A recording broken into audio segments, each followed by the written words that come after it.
Bonjour à tous. Pour faire suite à la précédente vidéo dans laquelle je me suis demandé s'il n'était pas important de parler de l'élection et surtout de l'acte de voter d'un point de vue anthropologique et de psychologie existentielle, comme un rituel existentiel. Et je me suis dit que ça aurait été une très bonne idée de travailler sur ce sujet. Parce que il y a quelque chose de fascinant dans l'acte de voter. On nous présente souvent le vote comme un geste rationnel, civique, presque technique parfois. C'est-à-dire que un individu, un citoyen, appelez-le comme vous voulez, il analyse les programmes, il compare les visions du monde, et puis il fait un choix dit éclairé. Mais si l'on regarde les choses d'un peu plus près, il y a une question qui surgit immédiatement et que je me suis posée dans la vidéo précédente. C'est pourquoi des millions d'individus à travers le monde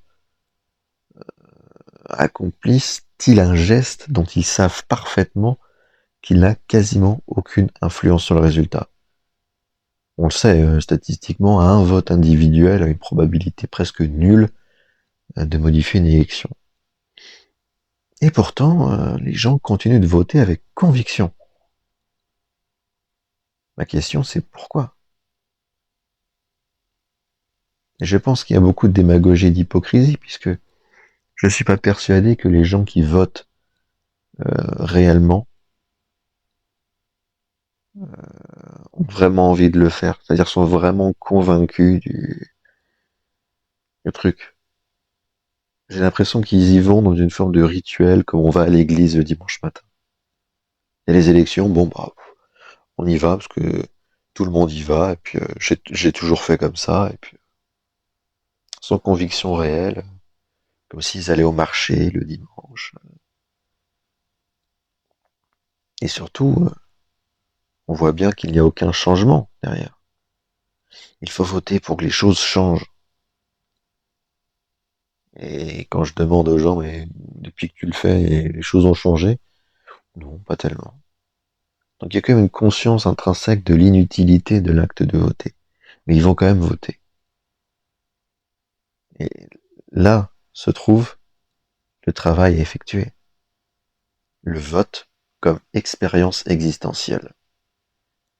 Parce que le vote, tout simplement, n'est pas seulement un acte politique. C'est un acte existentiel. L'être humain est une créature étrange, hein, parce qu'il est capable, au travers de sa conscience, de comprendre qu'il est insignifiant dans l'immensité du monde, mais il a en même temps un besoin vital de croire que son existence a un poids. Nous voulons compter, nous voulons laisser une trace, et nous voulons sentir que notre présence modifie quelque chose. Et donc le vote répond parfaitement à ce besoin. Pendant quelques secondes, dans l'isoloir, bien l'individu a l'impression d'exercer une influence sur le destin collectif. C'est un moment où l'on se sent acteur de l'histoire. Le philosophe Arthur Schopenhauer, par exemple, avait une vision extrêmement lucide de la condition humaine. Pour lui, l'être humain est animé par une force fondamentale, la volonté. Une volonté de vivre, d'agir, d'exister. Mais cette volonté nous pousse aussi à créer des illusions pour supporter la réalité. Nous construisons des récits qui donnent du sens à nos actions. Et donc, a fortiori, le vote peut être vu comme l'un de ces récits. Il permet de croire que notre existence individuelle participe à quelque chose de plus grand. Euh, le vote en lui-même est un antidote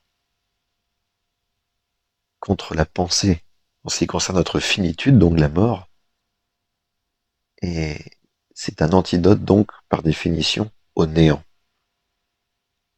Et à cette lucidité de compréhension du néant. Le philosophe Émile Cioran disait quelque chose de profondément troublant mais très vrai. L'homme ne supporte pas l'idée de son insignifiance. Il a besoin de se raconter des histoires pour supporter l'absurdité de l'existence. La politique est donc l'une de ces histoires. Elle permet de transformer la vie collective insignifiante en récit dramatique qui la rend vivant. Des camps, des conflits, des victoires, des défaites. Et elle donne à chacun l'impression d'être un personnage dans l'histoire. Et donc dans ce cadre, eh bien voter devient un geste symbolique très puissant.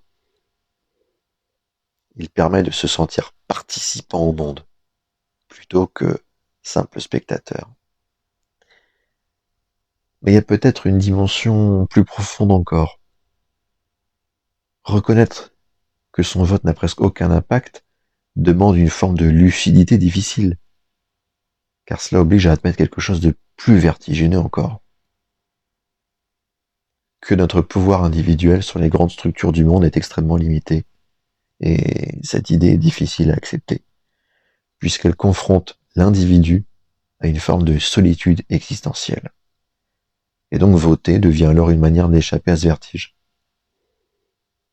Le vote est donc un rituel, puisque les rituels ont toujours existé dans les sociétés humaines, et le rituel donne une structure symbolique à la vie collective. Ils permettent donc aux individus de se sentir intégrés dans un ensemble plus vaste, ne serait-ce que pour contrer la solitude. Et donc, le vote remplit exactement cette fonction, un moment où la société se raconte qu'elle décide d'elle-même. Mais on remarque que certaines personnes finissent par regarder ce mécanisme avec une certaine distance. Elles réalisent que le vote n'est peut-être pas un acte de pouvoir réel, mais plutôt un geste symbolique, un rituel social. Et cette prise de conscience peut produire un sentiment étrange, une forme de lucidité, mêlée d'un certain détachement. Et donc, peut-être que le vote ne doit pas être compris uniquement comme un mécanisme politique. Peut-être faut-il le voir comme un phénomène profondément humain, une tentative de donner du sens à notre présence dans le monde, une manière de croire, pendant quelques instants, que notre existence pèse dans l'histoire. Mais la vraie question reste ouverte. Ce geste nous donne-t-il réellement du pouvoir ou simplement le sentiment d'en avoir ?